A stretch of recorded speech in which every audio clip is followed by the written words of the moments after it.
이 헌법재판소에 오후 2시에 출두를 해서 본인의 이 기본적으로 이제 본인 인사말과 또 본인의 모두 발언을 했고요.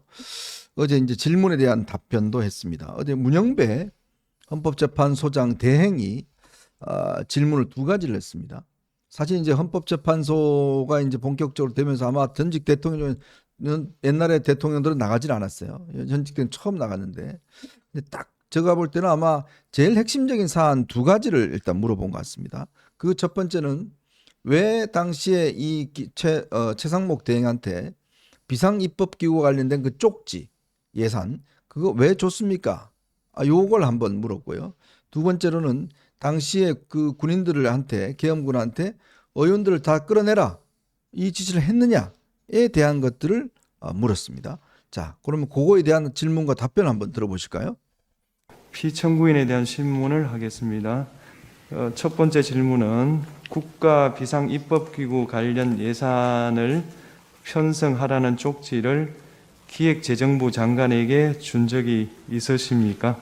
이걸 준 적도 없고, 그리고 나중에 이런 계엄을 해제한 후에 한참 있다가 언론에 뭐 이런 메모가 나왔다는 것을 기사에서 봤습니다. 근데 그 기사 내용도 조금 부정확하고, 그러면은 이거를 만들 수 있는 사람은 국방장관밖에 없는데, 국방장관이 그때 이제 부속이 돼 있어서 구체적으로 확인을 못했습니다.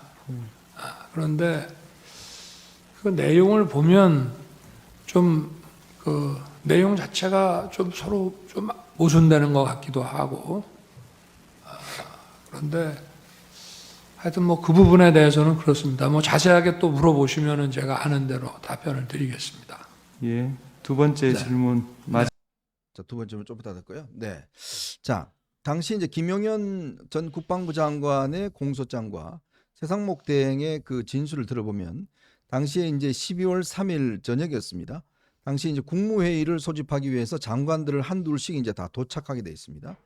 근데 당시 증언에 따르면 조태열 외교부 장관한테는 당시에 이제 외교 관계, 이 외국에 이런 어떤 이 동요가 없도록 외국에다가 잘 전달해라. 그러니까 대통령이 당시에 따로 만난 사람은 조태열과 최상목 딱 2사람입니다.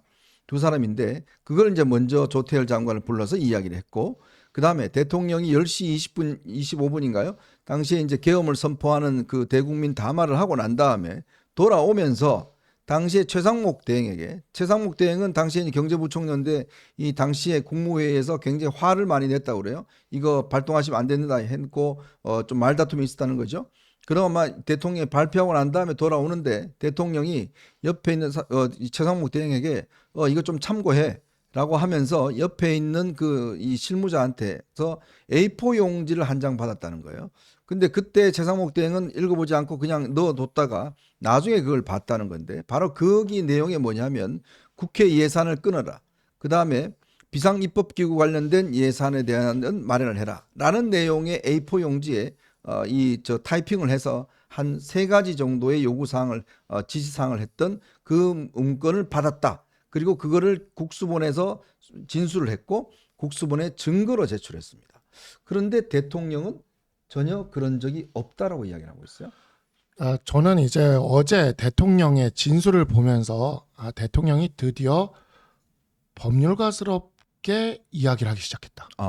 저는 그렇게 느꼈습니다. 네. 그러니까 지금까지는 정치인, 조금 더 적이라자면 선동가에 가까운 워딩이 나왔어요. 담화문부터 시작해서 모든 것들이.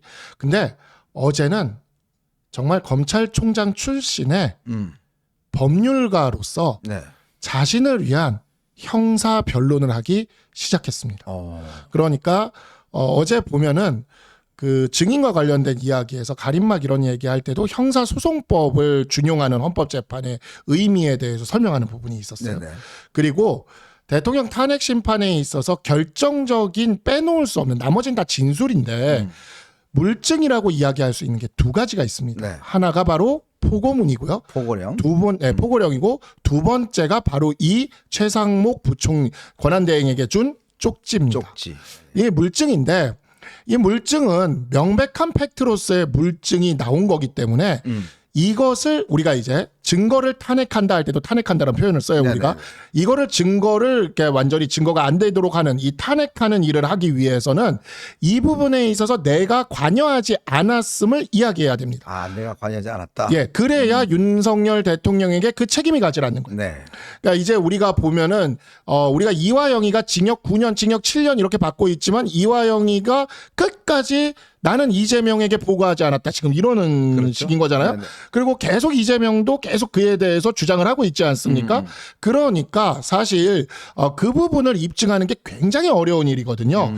이 사람이 지시를 했는지 안 했는지, 관여를 했는지 안 했는지 이걸 입증하는 게 가장 어려워요. 결국에는 그걸 타고 올라가는 거라서. 근데 지난번에 변호인단이 포고령에 대해서 모르겠다. 김용현 장관이 그거를 어디 그 유신 시대 거를 베꼈는지 모르겠다. 제가 거기서 그래서 이 포고령을 지금 빠져나가려고 변호인단이 이렇게 쓴 거다라고 얘기했는데 이 최상목 권한대행에게 준 이 쪽지, 이 쪽지에 대해서도 내가 쓴 게 아니다라고 얘기함으로써 물증의 증거 능력을 다 없애겠다라는 거예요. 지금 본인한테 올라올 그 증거로서의 증명력을 다 없애겠다라는 지금 이러한 이야기를 하고 있는 건데 이거는 전형적인 법률가, 변호사, 특히 무죄 변론을 하는 변호사의 화법입니다. 자, 근데 그런데요. 그걸 네. 한번 좀 보자고요. 자, 지금 그때 저 구속영장 실질심사 때요. 차은경 그 판사가 딱 한 가지 질문했잖아요. 그때 솔직히 이 질문을 근데 했죠. 그거를 김영현이 썼는지 내가 썼는지 기억이 가물가물하다. 가물가물하다. 그랬는데 그 다음에 김영현 측 변호인들이 김영현이 작성한 거 맞다. 네. 확인을 했어요. 음흠. 그런데 어제 또 그 얘기가 나온 거잖아요. 네. 자, 그러면 그거를 건넨 사람 누군가? 김영현의 공소장에 보면은 조태열 외교부 장관에게 이걸 건넨 거는 계엄 발표하기 전입니다. 네. 최상목 그 기재부 장관에게 준 거는 계엄 발표하고 나서 준 겁니다. 그렇죠. 직후에. 그리고 최상목 부총리가 12월 13일 국회 본회의에서 대통령으로부터 그 A4 용지 한 장을 받았다라는 것을 진술을 합니다. 네. 그리고 17일 기재회 긴급 현안 질의에서도 그와 관련된 문답이 이루어집니다. 최상목 대행은 이미 대통령으로부터 받았다. 이 얘기를 국회에서 했어요. 네. 했는데 근데 최상목 그 대행은 조태열 장관은 이게 지시사항이다라고 했는데 지시사항이란 말은 들은 적이 없고 참고하라고 대통령이 건네줬다. 이렇게를 얘기했어요. 그리고 내용에 대해서는 그 확인해 준 바가 없습니다. 네. 그런데 김용현 공소장에 저렇게 나왔고 최근에 MBC가 그 최상목에게 건넨 쪽지, 실물, 사본 뭐 했다고 하고 보도를 한 상태인데 근데 보자고요. 요 그러면 시점 최상목 대행 그 당시 기재부 장관에게 그 건넨 시점이 계엄 선포 직후잖아요. 근데 그 당시에 김영현은 어디에 있었는가? 합참회가 있었어요. 합참회가 있었죠. 합참회가 있었어요. 그러니까 김영현이 작성했다는 것까지 인정을 했는데 김영현이 건넨 거는 물리적으로 성립이 안 돼요. 네네. 그럼 이거 누가 줬느냐? 뭐 이렇게 되는 거거든요. 네. 자, 그런데요. 이게 이제 지금 아까 우리 박 변호사님이 이제 아마 윤 대통령이 지금부터는 이제 법정 투쟁, 결국 이제 본인의 지금 내란죄 관련된 형사적인 어떤 재판 이거와 관련돼도 돼 있고 만약 또 이걸 인정해 버리면 사실 헌법재판 지금 재판이 뭐 싱겁게 끝날 싱겁게 수도 있잖아요. 끝납니다. 그죠? 네. 그러니까 지금 모든 것들이 보면 본인이 지시한 것이 없다라고 지금 그다음 체포 지시한 적도 없다. 자, 그 두 번째 감독님 그거 한번 볼까요? 두 번째 이제 체포 지시와 관련된 이야기입니다. 그것도 어제 이제 그 답 질문했는데 그거 한번 내용을 들어보고 계속 이어 나가죠. 본인께서는 이진우 수방사령관, 곽종근 특전사령관에게 계엄 선포 후 계엄 해제 결의를 위해 국회에 모인 국회의원들을 끌어내라고 지시한 적이 있으십니까? 없습니다. 네. 네. 그러면 마치 자, 됐습니다. 이게 지금 없다라고 그랬잖아요.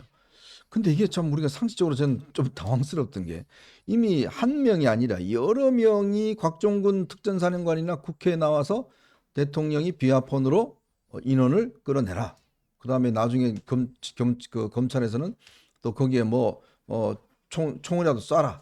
도끼를 뭐 찍어라. 그다음에 뭐네 명에서 한 명을 끌어내라. 굉장히 구체적인 지시를 대통령이 거듭 했다는 거 아니에요? 그리고 조지호 청장에게도 6차례에 걸쳐서 전화를 해서 왜 뭐하냐 빨리 끌어내라 이런 이야기를 했다는 거 아니겠습니까? 네, 그렇죠. 네.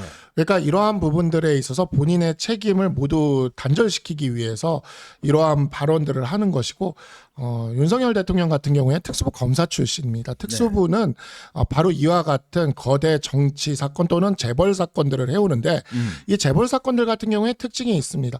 결국에는 월급 사장 중에 누군가가 뒤집어 쓰고 들어가고 재벌 회장은 나옵니다. 네. 근데 이런 과정에서 결국 재벌 회장과 월급 사장 사이의 그 연결고리에서 끝까지 입을 닫고 월급 사장이 버텨버리면요 방법이 없습니다. 그런 것을 아마 평생을 봐오셨을 분이에요. 지금 이 상황에 있어서도 대통령도 법률가이기 때문에 알고 있습니다. 왜냐하면은 포고령과 비상입법회의, 그 다음에 국회의원 체포 이 세 가지는요 우리나라 헌법, 계엄에 관련된 법률 어디에서도 불가능한 일입니다. 왜냐하면 계엄은 행정과 사법에 있어서만 특별한 조치가 가능한 그러한 것이고요. 입법에 대해서는 전혀 관여할 수가 없게 되어 있습니다. 네. 근데 국회에 가서 국회의원을 체포하게 했다. 자, 이거는 이제 입법에 대해서 관여한 것이고 비상입법기구를 만들라 했다. 국회를 부인하려고 했기 때문에 역시 입법에 대해서 관여한 것이고 포고령 역시 국회의원의 정치활동을 금지한다라는 1호의 내용 때문에 역시 입법에 대해서 관여한 것입니다. 그래서 이 세 가지 중에 하나가 대통령이 지시한 거고 관여된 것이라는 게 밝혀진다면 탄핵은 인용될 수밖에 없는 그렇죠. 것이죠. 네. 바로 이 부분 때문인데 그래서 사실 대통령이 계속 담화를 내고 할 때 제가 좀 의아했던 측면이 있어요. 대통령이 바로 뭐라고 이야기를 하냐면 내가 다 시킨 거다, 내가 다 지시한 거다, 내가 한 거다라는 이야기를 하거든요. 네. 그래서 저거는 법률적으로 나중에 굉장히 불리할 텐데 왜 저런 말을 할까라고 생각을 했는데 그때는 이제 정치인으로서 또는 선동가로서의 언어를 한 거지만 지금 이제 헌법재판소에 나오기 시작한 이상 법률가로서 그 발언들을 부정하고 모든 책임을 소위 말하는 그 재벌가에서 월급 사장이 책임지듯이 바로 김용현 장관, 특전사령관 등에게 넘기는 겁니다. 그리고 나는 몰랐던 일이고 그 사람들이 독단적으로 했다고 하는 거죠. 자, 그런데 네. 문제는 뭐냐면 이제 그래서 아마 어제 국회 측 그 소추인단이 자, 이거 좀 가림막을 좀 해주라. 그게 왜냐하면 이제 내일 이제 김용현 장관이 나오잖아요. 나오죠. 그러면 김용현 장관이 예를 들어 대통령을 눈에 빤히 보이는데 네. 거기서 내가 너한테 지시했잖아요. 뭐 이렇게 지금 이야기하기가 굉장히 참 인간적으로 하기 어렵잖아요. 그렇죠. 그러니까 이제 지금 보면 증인들이 전부 다 나와서 대통령을 보고서 그렇게 해야 되는데 그러면 만약 김용현 같은 경우는 증언 안 하겠습니다.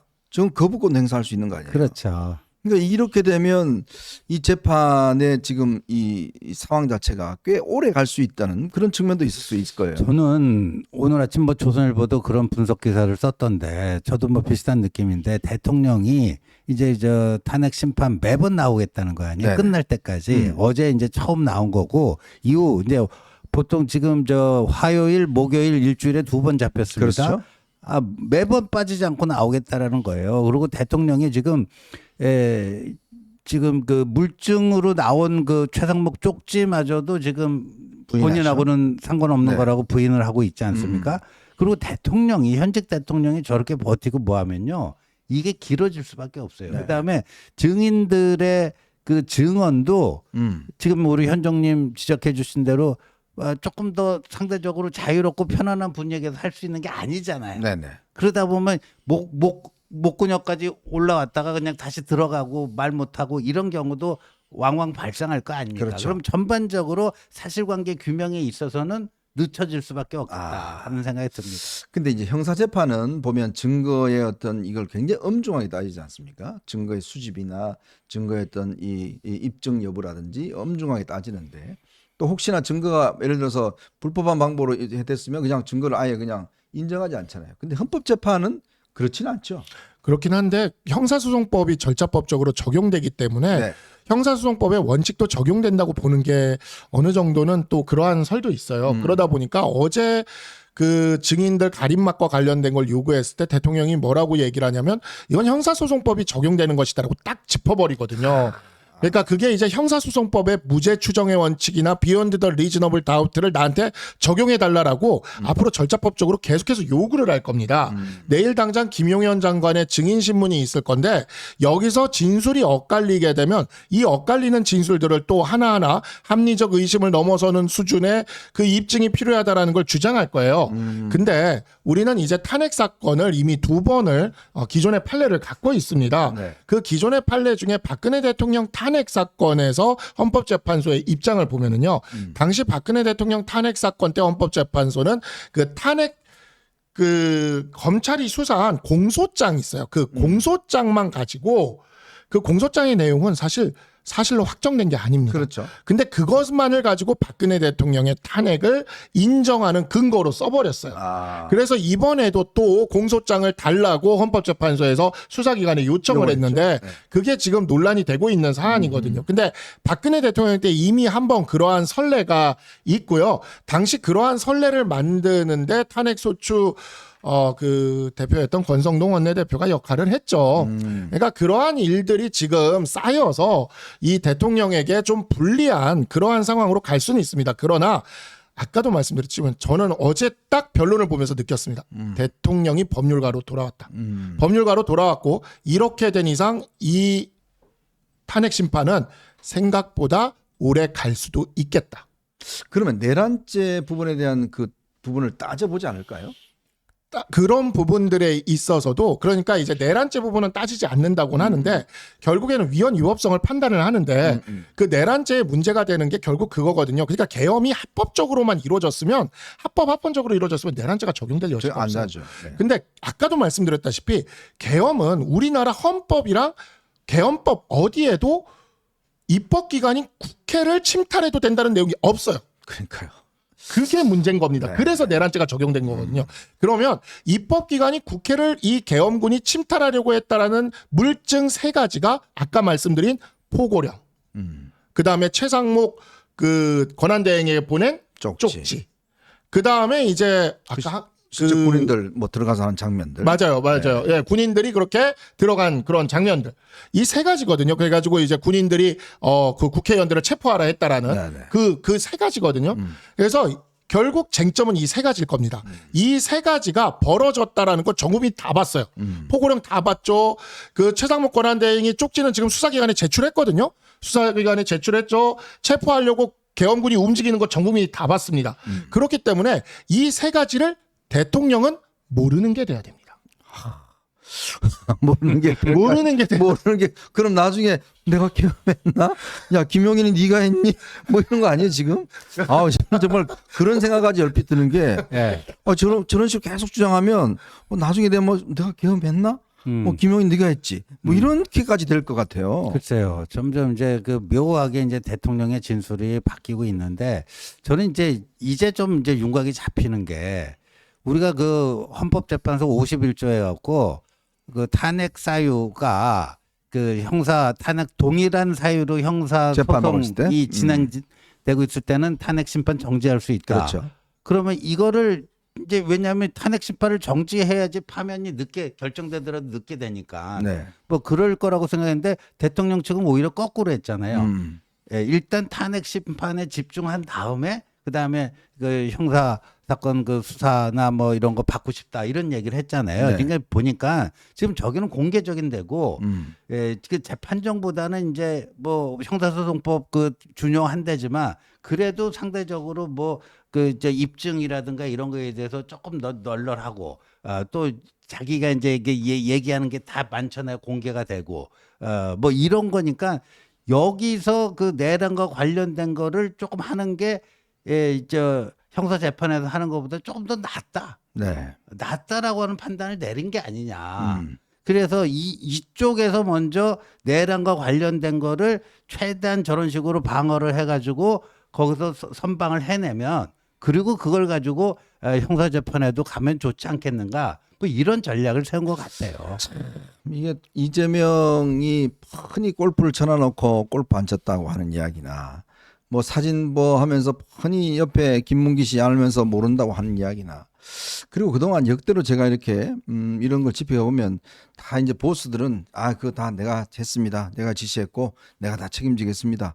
뭐 이런 모습이었는데 김관진 장관 같으면 네. 그랬죠 벌써. 뭐 부하들 네. 책임 묻지 말고 저한테 모든 책임을 물어주라. 뭐 이런 최소한의 어떤 그런 이 태도였는데 저는 뭐 다른 걸 떠나서 정말 실망스러웠던 거는 자꾸 대통령이 본인이 예를 들어서 지금 한 거를 자꾸 책임을 그 뭐 김용현이가 한 거 뭐 사령부 걔들 다 거짓말하는 거고 이렇게 이야기를 하면 물론 법률적 아까 우리 이 박 변호사 이야기했습니다. 이제 법률가 와서 법적인 투쟁에서는 이길지 모르겠지만 진짜 이 대통령다움 저는 그거는 정말 이게 잊어버린 게 아닌가 싶어요. 그러니까 이게 되게 저는 그래서 대통령께서 법률적으로 굉장히 불리한 말씀들을 계속 하시는 것에 대해서 좀 의아했거든요. 네네. 저렇게 말하면 그러니까 그 말이 법률가들은 그 말이 무슨 말인지 알아요. 왜 이게 사실상의 자백이라고 얘기를 하는지를 압니다. 왜냐하면 제일 어려운 고리가 이 모든 일들이 벌어졌는데 대통령이 몰랐다 해버리면 이거를 입증할 방법이 진짜 힘들거든요. 그렇게 내부에서 뭔가 증거가 안 나오는 한. 근데 대통령께서는 계속 내가 했다. 내가 자유민주주의를 지키기 위해서 했다. 내가 지시했다. 뭐 이러면서 되게 당당하게 계속 말씀을 하셨잖아요. 네. 근데 그거는 밖에서 얘기하신 거고요. 법정 가서 얘기하는 법정 진술이 조사에 남거든요. 네. 근데 법정 진술은 어제 보니까 진짜 제가 와 이재명 대표가 김문기 몰랐다고 해가지고 우리 국민들이 얼마나 복장이 터졌습니까? 그렇죠. 다만 덕분에 재판이 엄청 길어졌어요. 네. 네. 그러니까 어제 보세요. 그러니까 대통령께서 그 편지인가요? 그거에서 그렇게 얘기를 하죠. 시체가 도처에 있는데 살인 사건이 없겠습니까? 부정선거에 대해서 그렇게 얘기하지 않았습니까? 네네. 근데 어제 가선 진술에서 뭐라고 진술하냐면 부정선거에 대한 음모론이 많은데, 그것도 아니라고 그러더라고요 또. 네, 음모론이 많은데 네. 내가 대통령으로서 그 음모론에 대해서 국민들이 혼란을 느끼고 있으니 그에 대해서 내가 확인을 해보려고 할 수 있지 않느냐. 이거 굉장히 정제된 법률가의 진술입니다. 아니 증거가 많이 있다고 그랬잖아요. 대통령이 가지고 있다고. 그러니까 정초에 본인이 만년필로 직접 쓴 그 체포되던 날 공개된 네. 그 장문의 그 육필 문서를 편지가 보면은 부정선거라는 단어가 9번이나 등장하고요. 네네.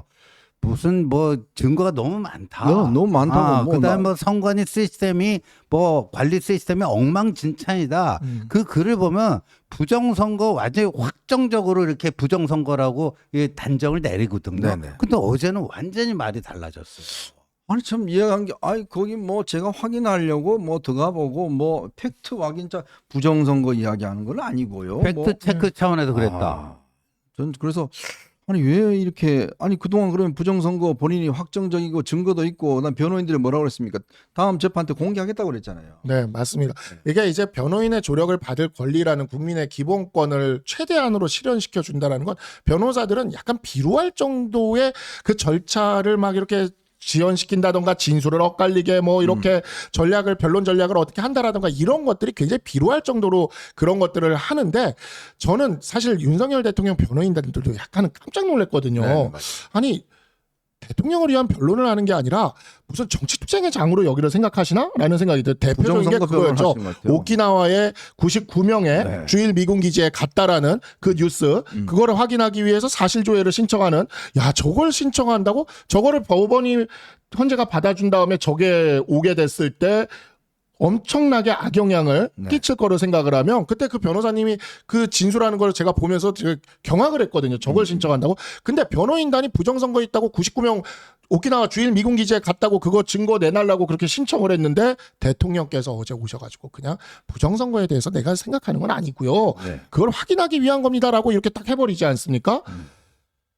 이거 그래가지고 여태까지는 여태까지 모두가 완전히 변했어요.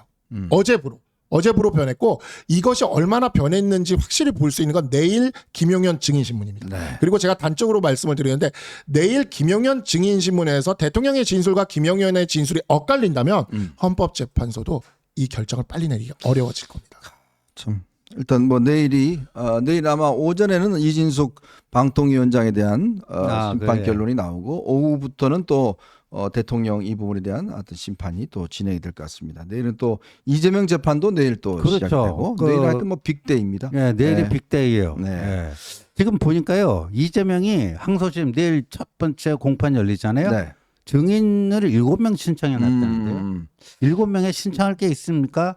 1심 때 50명을 해갖고 다 줄줄이 다 다 나왔죠. 했는데 네. 거의 뭐 내일 또 어떤 증인 신청인지 밝혀지겠지만요. 줄줄이 또 중복되는 사람들 해놓은 것 같아요.